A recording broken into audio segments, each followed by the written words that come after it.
오늘 이 아침에 우리에게 주시는 말씀은 사도행전 9장 31절입니다. 사도행전 9장 31절입니다. 그리하여 온 유다와 갈릴리와 사마리아 교회가 평안하여 든든히 서가고 주를 경외함과 성령의 위로로 진행하여 수가 더 많아지니라. 아멘. 저번 주간에는 구약에 대해서 이야기를 했고 오늘은 신약입니다. 오늘날 한국교회는 여러 가지 위기 속에 있습니다.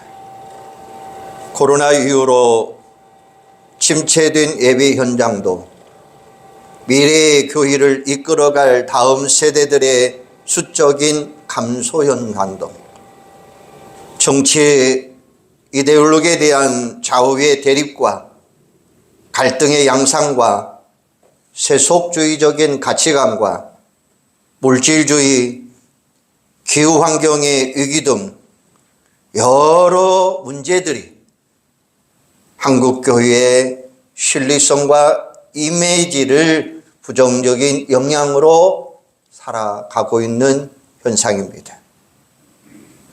2023년 기독교 윤리 실천 운동회에서 조사한 한국교회 사회적인 신뢰도에 대해서 여론조사한 결과는 세상이 바라보는 우리 기독교인들의 모습에 대해서 잘 보여주고 있습니다. 기독교인은 매우 이기적이고 정직하지 못한 언행을 행사하고 지나치게 정치적으로 편향되어 있고 기복주의를 강조하고 남을 배려하지 못하며 사회에 무관심한 사람들이다라고 이야기하고 있습니다. 달기독교의적인 현상이 나타나고 있다고 말하고 있습니다. 어려운 결과는 곧바로 한국교회 성도의 수적인 감소와 더 나아가 교회 성장의 정체가 쇠퇴해 가고 있다는 것입니다. 우리 동학교단의 전체 교인 수가 2022년 기준 230만 2682명으로 보고되어 있습니다. 이는 전년도 대비 5만 6232명이 감소되어 있다는 거예요. 교회도 9,476개로 전년도 대비 65개의 교회가 감소되었다라고 확인하고 있습니다. 이런 문제의 심각성을 인식하고 교회 회복과 부흥의 발단을 마련하기 위해서 나름대로는 애쓰고 힘쓰지만 한국교회가 전체적으로는 교인 수가 감소하고 있고 기독교에 대한 사회적인 인식이 좋지 못한 상황입니다. 이런 결과를 한국교회가 어떻게 받아들이고 있느냐는 것입니다. 오늘날 한국교회는 말씀이 주마다 동시다발적으로 선포되고 있고 미디어의 발달로 내가 원하는 설교를 마음껏 들을 수 있는 분명의 혜택을 누리며 살아가고 있습니다. 이렇게 수많은 설교가 선포되고 있음에도 불구하고 현 사회가 바라는 우리 기독교의 모습은 성경에 기록된 예수님의 삶과 죽음 그리고 예수님이 전해주신 복음하고는 상당한 거리가 먼 삶으로 살아가고 있다는 거예요. 그것은 무엇을 의미하는지 우리는 묻지 않을 수가 없습니다. 종교개혁자 깔뱅은 하나님을 인식하는 것은 오직 성령에 의해서만 가능하다라고 말을 했어요. 칼바르토도 우리가 하나님을 인식할 수 있는 방법은 오직 성령을 통해서만이 가능하다라고 말씀하고 있습니다. 따라서 오늘날 한국교회가 맞이하고 있는 위기와 상황을 돌파하고 부흥을 이루어내는 힘의 능력이 바로 성령에 있다고 하는 것을 말할 수 있습니다. 오늘날 한국교회가 직면한 여러 위기 상황을 극복할 수 있는 능력은 오직 성령의 능력밖에 없는 줄로 믿으시기를 바랍니다. 성령을 다른 말로 표현하면 보혜사 또는 돕는 자, 위로자, 중재자라는 뜻을 가지고 있습니다. 성령은 하나님의 깊은 것까지도 통달하시는 분이시고 우리를 거듭나게 하사 하나님의 나라를 들어갈 수 있는 그런 분이시고 예수 그리스도를 증언하신 분이요 우리에게 권능을 허락하신 분이요 또한 우리 가운데서 선한 일을 행하신 분이요 하나님의 사랑을 우리 마음속에 부어주시는 분이요 죄와 사망의 법에서 우리를 해방시켜 주시는 분이요 우리의 속사람을 능력에 강건한 사람으로 만드시는 분이 바로 성령이라고 하는 거예요. 성령은 우리를 하나 되게 하시며 우리를 거룩하게 하시며 우리를 새롭게 하시는 분이십니다. 더 나아가 성령은 진리의 영이시며 교회들에게 말씀하시는 분이십니다. 교회의 부흥을 위해서 우리는 성령의 능력을 간구하며 하나님 앞에 나가야 된다는 사실입니다. 한국교회가 성장, 둔화 및 침체 상사에서 벗어나는 부흥으로 나가는 길은 오직 성령의 능력밖에 없다는 것입니다. 그리고 그 능력을 위해서 우리는 기도의 자리로 나와야 될 줄로 믿습니다. 우리가 성령의 능력을 간구하며 하나님 앞으로 나간다면 우리 한국교회는 다시금 부흥의 역사가 일어나게 될 줄로 믿습니다. 얼마 전에 TV에서 방영된 한국의 고수라는 다큐멘터리를 본 적이 있습니다. 17살 때 우연히 동네 뒷산에서 발견한 산삼 한 뿌리에 꽂히게 되었고 자신의 인생을 걸고 38년 동안 10만의 길을 걸어가고 있는 한 사람의 이야기입니다. 그런데 산삼을 찾아다니는 10만이들의 세계도 고수들은 나름대로 자신들만의 철칙이 있는데 요약해보면 대충 이러한 내용들입니다. 남이 가지 않는 길을 간다. 외롭고 힘들어도 혼자 가야 한다. 험한 곳에 귀한 물건이 있다. 고수에게는 시간과 장소가 따로 없다. 자연을 종합적으로 판단해서 결론을 내린다. 밤에는 냄새를 맡고 낮에는 숲의 색깔을 본다. 짐은 속옷 한 벌이며 든다. 한 번 가면 끝까지 간다라는 내용이었습니다. 산삼을 캐는 10만인들의 세계에도 이렇게 길이 있는 것처럼 우리 영적 세계도 길이 있습니다. 하나님을 믿는 우리 성도들이 걸어가야 할 길이 있고 교회가 걸어가야 될 길이 있습니다. 그 길은 우리가 교회를 사는 길이요. 그 길은 우리 성도들이 축복된 인생을 살아갈 수 있는 방법이 있다는 거예요. 여러분, 그 길이 어떤 길인가요? 바로 하나님의 말씀을 따라가는 길이 되는 줄로 믿습니다. 오늘 본문에 보시면 우리 교회가 추구해야 될 세 가지 길을 우리에게 제시해 주고 있어요. 첫째는 우리 교회가 추구해야 될 길은 평안이다라는 말이에요. 21세기를 살아가는 우리에게 가장 중요한 것이 있다면 바로 평안입니다. 개인이나 가정이나 교회나 국가나 다 평안이 중요합니다. 그런데 그 평안은 우리가 노력해서 얻을 수 있는 것이 아니다라고 하는 말씀이에요. 물론 사실을 열심히 구별할 수도 있습니다. 인체공학적으로 제한된 고가의 침대에 누워서 뉴질랜드산 양털 이불을 덮고 자면 뭔가 다르긴 다를 것입니다. 하지만 그렇게 산다고 해서 우리 마음에 평안이 찾아오느냐? 아니라고 하는 말씀이에요. 요한복음 14장 27절에 보면 평안을 너희에게 끼쳐놓으니 곧 나의 평안을 너희에게 주노라. 내가 너희에게 주는 것은 세상이 주는 것 같지 아니하리라. 너희는 마음에 근심하지도 말고 두려워하지도 말라. 이렇게 말씀하고 계셔요. 여기서 평안에는 두 가지 종류가 있습니다.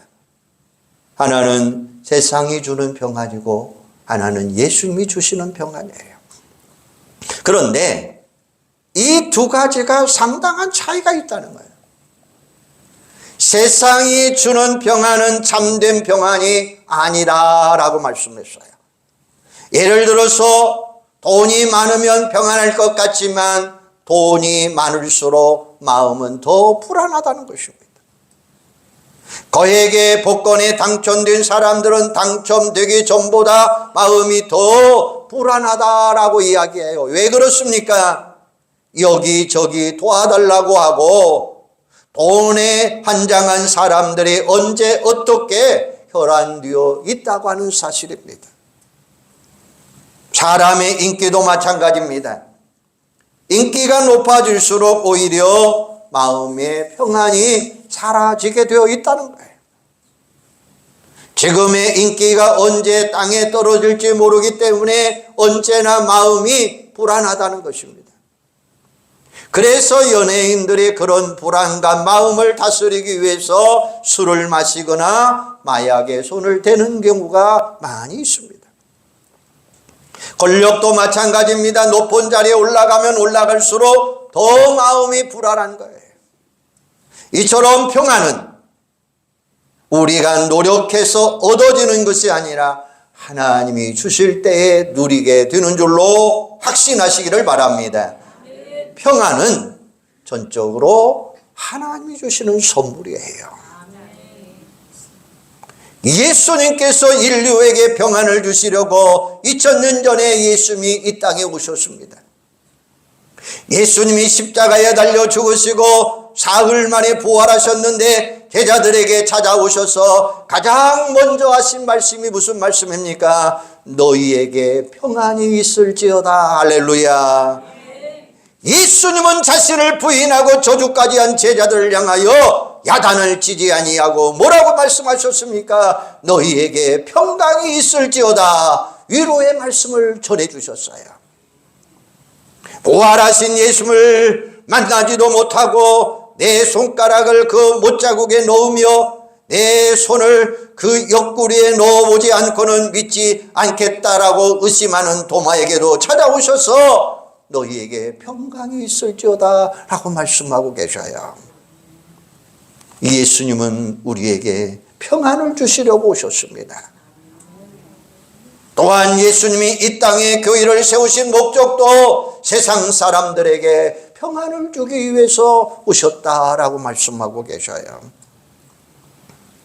나폴레옹이 유럽을 정복하고 세계를 지배하려고 하다가 오털로 전투에서 패배하고 세인트 헬라의 섬에 유배되어 있을 때의 이야기입니다. 지난날 나폴레옹은 세계를 지배하는 영웅이었죠. 지금은 죄인의 신분이 되었기 때문에 좀처럼 남들에게 자신의 초라한 모습을 보여주고 싶지 않았습니다. 그런데 한 가지가 굉장히 힘들게 나폴레옹을 인터뷰하게 만들었어요. 지난 날을 회상해 볼 때에 가장 행복했던 순간이 언제입니까? 라고 물었더니 나폴레옹이 눈을 지그시 감은 채 눈물을 흘리면서 이렇게 말하는 것이었습니다. 스위스의 알프스 산맥을 넘을 때 잠시 전투가 멈춘 어느 주일날 아침에 산 아래 조그만 교회에서 종소리가 울려서 교회에 들어갔는데 그때 눈물을 흘리며 인생 최고의 행복을 맛보았습니다 라고 이야기하더라는 거예요. 선하의 나폴레옹도 성전에서 참된 평안을 누릴 수 있었다는 것입니다. 이처럼 교회는 평안을 주고 행복한 곳이 되어야 됩니다. 불안과 염려와 걱정하는 사람들이 교회에 와서 평안을 누릴 수 있는 것이 되어야 될 줄로 믿습니다. 성경에 보면 2000년 전에 초대교회는 평안이 넘치는 교회였습니다. 오늘 본문 31절 우리 한번 다 같이 한번 읽어볼까요? 시작. 그리하며 온 유다와 갈릴리와 사마리아 교회가 평안하여 든든히 서가고 주를 경외함과 성령의 위로로 진행하여 수가 더 많아지니라. 할렐루야. 초대교회는 이렇게 평안한 교회였습니다. 극심한 핍박과 박해 속에서도 초대교회 성도들은 하나님이 주시는 평안을 누렸다라고 말씀하고 계셔요. 저는 우리 교회도 초대교회처럼 평안을 누리는 교회가 되었으면 하는 마음 정말로 간절합니다. 교회에 나오면 그동안 세상에서 짓누려 있던 모든 것들이 다 물러가고 내 마음에 평안이 찾아왔어요 말할 수 있는 교회, 수고하고 무거운 짐들을 다 내려놓고 세상이 줄 수 없는 참된 평안을 누리는 복남교회가 되기를 주님의 이름으로 축원합니다. 두 번째, 교회가 추구해야 할 길은 든든히 서가는 거리예요. 오늘 본문에서 보면 교회가 평안하여 든든히 서가고 이렇게 말씀했어요. 든든히 서갔다, 든든히 서 있다라는 말씀. 당시에 건축용어로 사용된 말인데 교회의 모습을 묘사하는 내용, 그건 뭡니까? 바울이 교회를 건물을 생각하고 그리스도 안에서 성도들이 서로 연결되어 아름답게 서가는 모습을 묘사하고 있는 내용이 있습니다. 에베소 2장 20절에 보면 너희는 사도들과 선지자들의 더 위에 세우심을 입은 자라. 그리스도 예수께 친히 모퉁이 돌이 되셨느니라.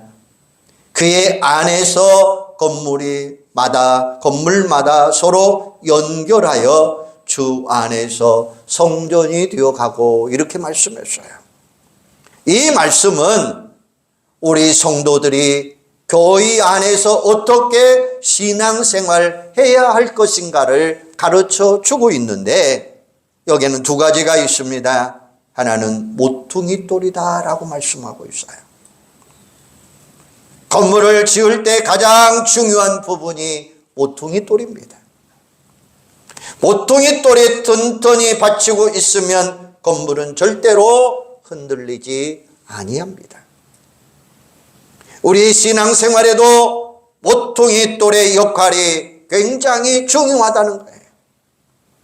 유럽에서 가다 보면 가장 크게 끔찍한 건물들이 있는데 터키에서는 이스탄불에 있는 성 소피아 성당이고 이탈리아 로마에서는 성 베드로 성전인데 두 건물들이 엄청난 크기와 튼튼함과 웅장함 속에서 감탄하기 짝이 없습니다.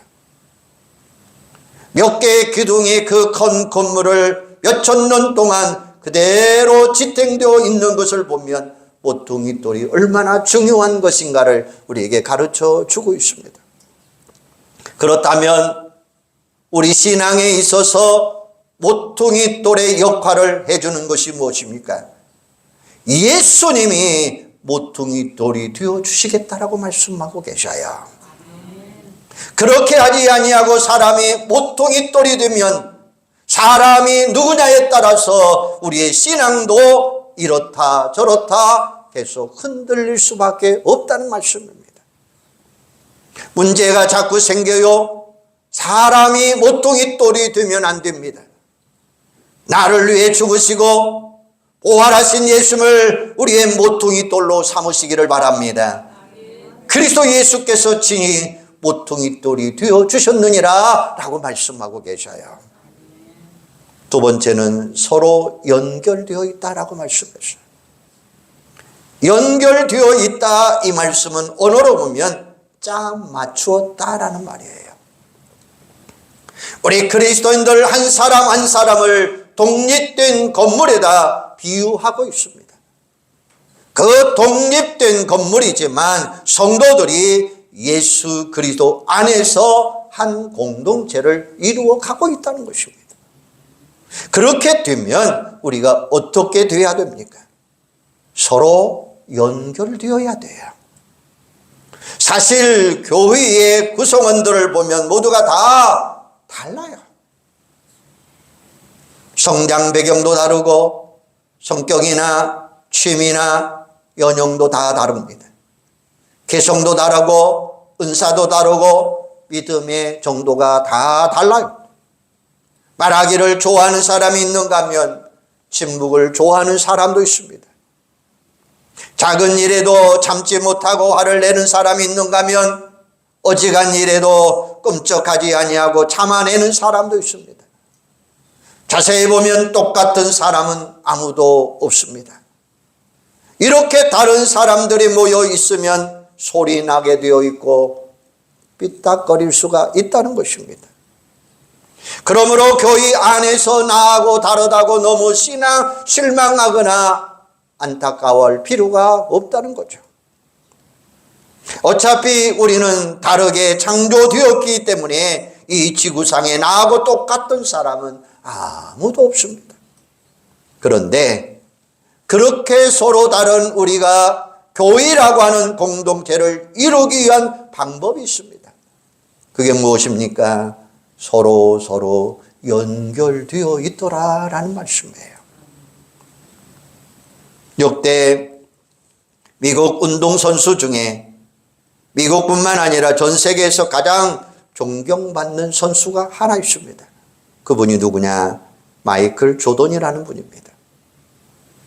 사람들은 그를 가르쳐서 농구의 황제다라고 불러요.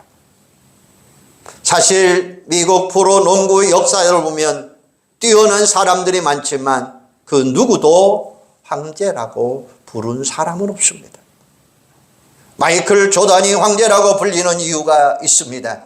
그 이유는 그의 뛰어난 농구 실력 때문이 아닙니다.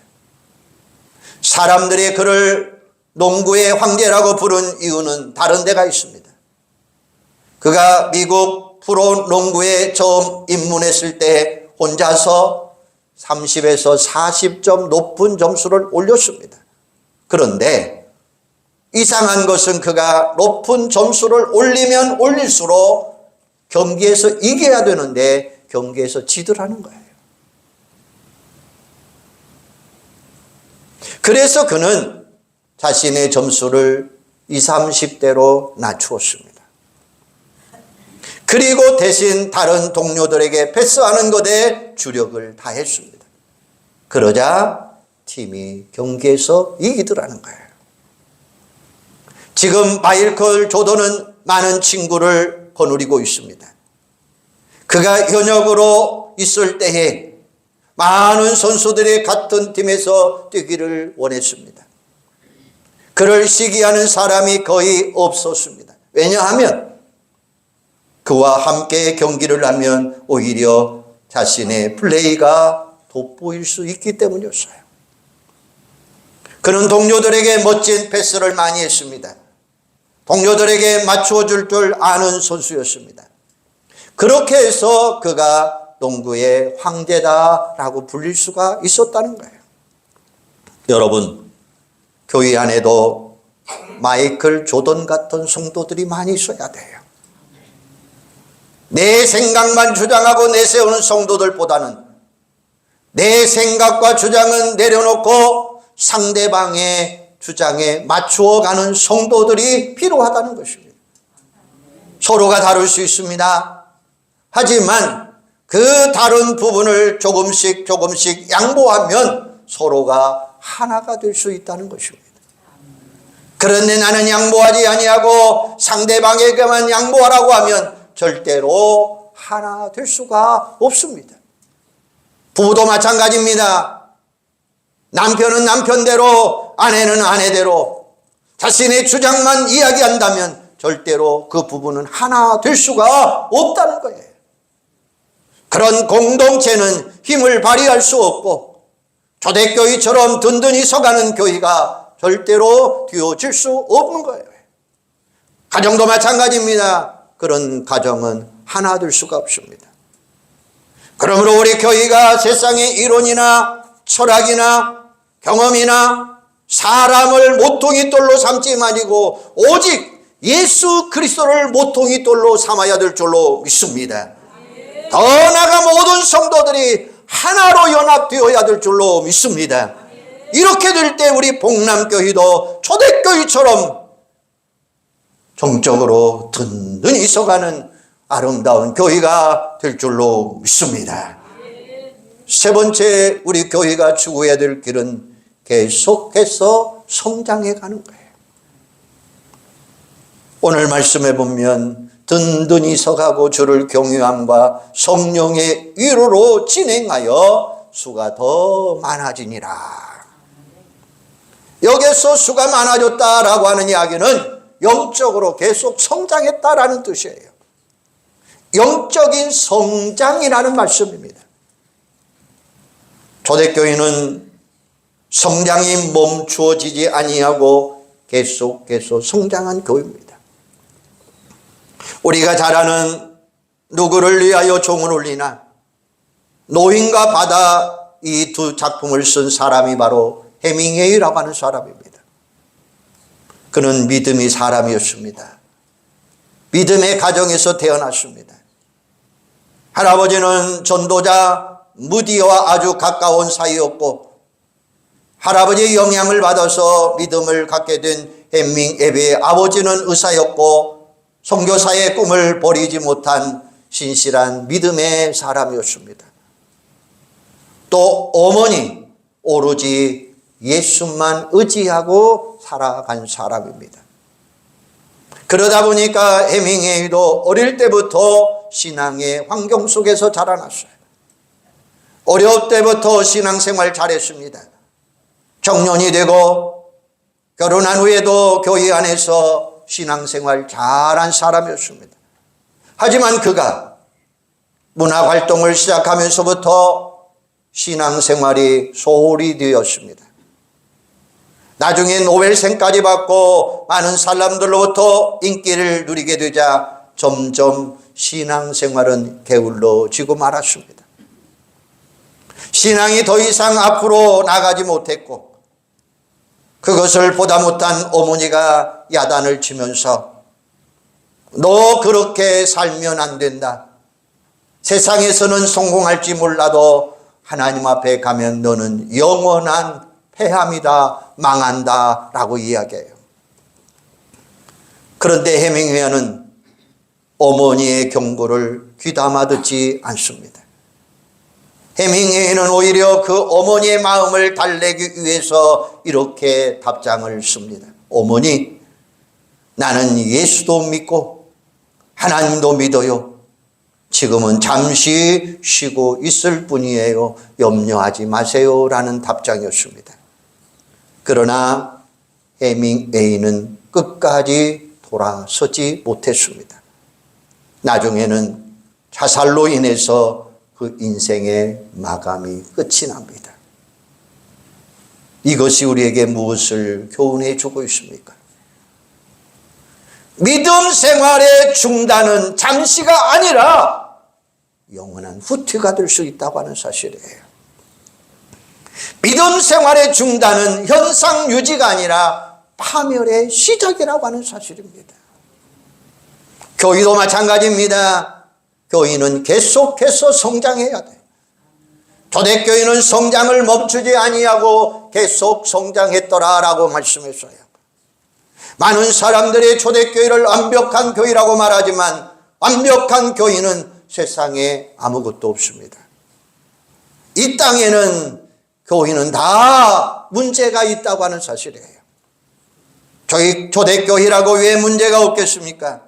초대교회라고 왜 갈등이 없었겠습니까?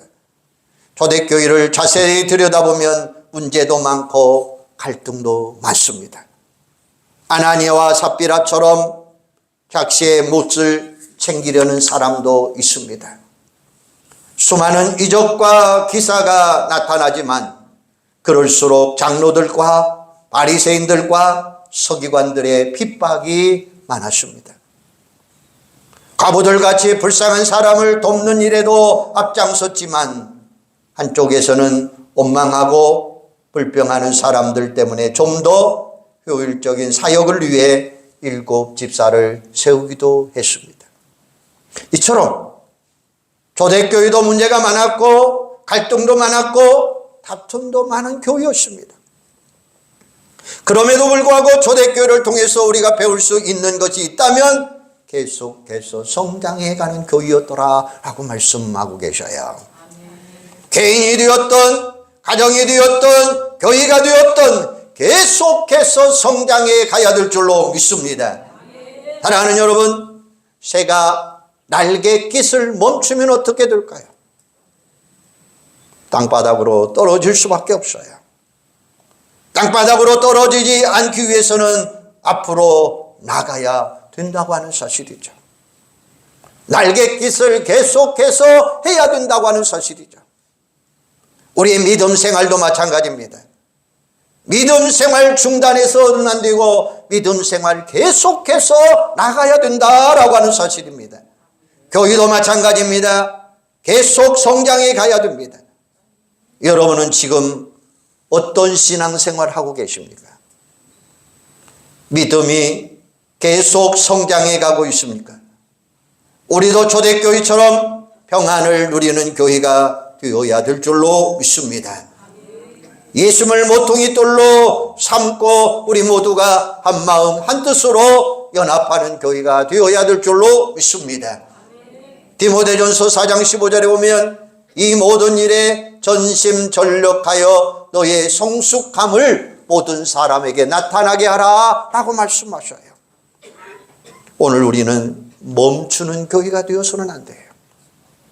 우리가 올해 2025년도 하나님을 기쁘게 하고 우리 교회가 주변 많은 사람들에게 거룩한 영향을 끼칠 수 있는 복남교회가 될 수 있도록 모두가 신앙생활을 더 열심을 하시고 힘으로 하는 것이 아니라 성령의 능력으로 교회를 더 부흥의 길로 이끌어가는 우리 온 성도들이 되시기를 주님의 이름으로 축원합니다. 기도하겠습니다. 하나님, 은혜와 사랑을 감사합니다. 오늘 주님은 우리에게 말씀하고 계십니다. 아버지 하나님, 우리 교회가 든든히 서가게 하여 주시기를 원합니다. 아버지 하나님, 말씀 안에서 성령의 능력을 이루어갈 수 있는 복된 교회가 되도록 성령님 주관하여 주시옵소서. 그래서 우리에게 평강을 허락하여 주시고 아버지 하나님, 주님을 모퉁이 돌로 삼고 든든히 서가는 저희 교회가 되게 하여 주시고 서로 연결하여서 예수 안에서 승리하는 저희들이 되도록 주님 역사하여 주시옵소서. 아버지 하나님, 교회가 계속해서 성장해 갈 수 있도록 인도해 주시기를 원합니다. 아버지 하나님, 초대교회처럼 하나님의 영광을 위하여 달려가는 날갯짓 타는 저희 교회가 되도록 주여 도와주시기를 원합니다. 개인이든 가정이든 교회든 계속해서 성장해 갈 수 있는 귀한 은혜가 이 제단 안에 이루어질 수 있도록 성령님 주관하여 주시옵소서. 그래서 2025년에는 하나님을 기쁘게 하고 주변 사람들에게 많은 영향을 끼치고 우리 성도들에게는 성령의 능력으로 교회를 부흥의 길로 이끌 수 있는 놀라운 권세가 있게 하여 주시옵소서. 예수님의 이름으로 기도하옵나이다. 아멘.